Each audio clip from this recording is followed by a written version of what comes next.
ரோஹிலாவின் கதை. எல்லோரையும் அரவணைக்கும் சாய்பாபாவின் அன்பை ரோஹிலாவின் கதை நமக்கு காட்டுகிறது. உயரமாகவும் வாட்ட சாட்டமாகவும் காளையை போன்ற வலிமை உடையவனாகவும் உள்ள ரோஹிலா என்பவன் சீரடிக்கு வந்தான். நீண்ட கம்பினி என்னும் உடை அணிந்திருந்தான். சாய்பாபாவிடமுள்ள அன்பினால் அங்கு தங்கியிருந்தான். இரவும் பகலும் கல்மாவை, திருக்குரானின் பாடல்கள் சப்தமாகவும் குரூரமாகவும் ஒப்பித்து அல்லாஹு அக்பர், கடவுள் பெரியவர் என்று கத்துவான். சீரடியின் பெரும்பாலான மக்கள் பகலெல்லாம் தங்கள் வயலில் வேலை செய்துவிட்டு இரவு வீட்டிற்கு திரும்பும்போது ரோஹிலாவின் குரூர இரைச்சல்களாலும் கத்தல்களாலும் வரவேற்கப்படுவார்கள். அவர்கள் தூங்க முடியாமல் மிகுந்த தொல்லையும் அசௌகரியமும் அடைந்தனர்.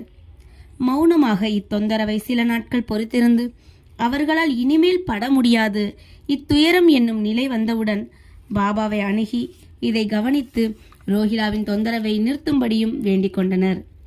பாபா அவர்களின் வேண்டுதல்களை கவனிக்கவில்லை, மாறுபாடாக அவர்களை கடிந்தார்.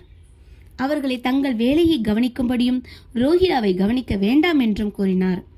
அவர் மேலும் ரோஹிலாவுக்கு சாந்திபி என்னும் மிகவும் கெடுதலான மனைவி ஒருத்தி இருக்கிறாள் என்றும், அவள் உள்ளே வரமுயன்று ரோஹிலாவையும் தம்மையும் தொந்தரவு செய்வதாயும், ஆனால் ரோஹிலாவின் பிரார்த்தனைகளை கேட்டவுடன் அவள் உள்ளே நுழைய துணியவில்லை என்றும், ஆதலால் அவர்கள் மன அமைதியுடனும் மகிழ்ச்சியுடனும் இருக்கிறார்கள் என்றும் கூறினார். உண்மையில் ரோஹிலாவுக்கு ஒரு மனைவியும் கிடையாது. அவனுக்கு மனைவியாக பாபா குறிப்பிட்டது துர்புத்தி, அதாவது கெட்ட எண்ணங்களாகும். ஏனெனில் வேறெதை காட்டிலும் கடவுளிடம் வேண்டிக் கொள்வதிலும் முறையிட்டு பேரிரைச்சல்கள் செய்வதையும் பாபா விரும்பினார். அவர் ரோஹிலாவின் பக்கம் இருந்து ரோஹிலாவின் இரைச்சல்களையும் கூக்குரல்களையும் பொறுத்து கொள்ளுமாறு அவை சீக்கிரம் மறைந்துவிடும் என்றும் கூறினார்.